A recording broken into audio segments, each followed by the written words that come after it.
On day one, God created earth, space, time, and light. Except that's not what the Bible says. It doesn't even imply whether God created space and time. The space-time was already here. In fact, the earth was already here, because the creation week was written poetically.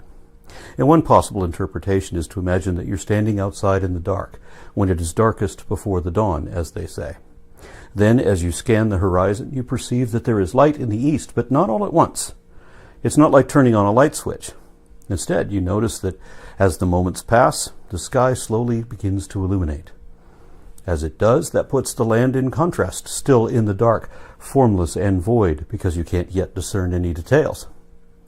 Note that at this point in the poem, which could be about the coming dawn, representing a beginning, you can't yet make out any details in the land or the sea, because they're still shrouded in darkness. And while there is already light in the morning sky, we have not yet seen the sun. Which, kind of brings up a question. How could there have been a day without the sun? Because that wasn't created until later. There is an answer. Wrong answers don't count. I know that your favorite fairy tale says that the earth was the very first and most important thing to exist at the center of the whole universe. But the Bible is not even on speaking terms with reality. And not everyone is a pretender imagining a world of make-believe. Some of us care what the truth is.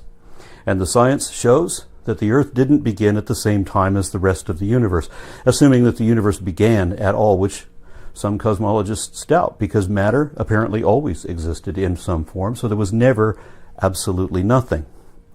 And the earth formed roughly 10 billion years after cosmic inflation, and our world wasn't a water ball then either. The scientists say that the earth started out as a mostly molten accretion of rock, metal, and gases, onto which water and other substances were evidently introduced by a long-running, near-continuous battery of comets and such, as gravity slowly formed our planet out of the dust already in orbit around the newly formed sun. Let's take a look. So what is the definition of a day? One day is one rotation of the earth. So you see, we don't need the sun or the stars or anything else. We only need the earth to have a day. But you still need something to light the earth, because your story says that God separated the light of day from the dark of night, and there was evening and there was morning, the first day. You can't have an evening and morning if all you have is the earth itself and nothing else to relate to it.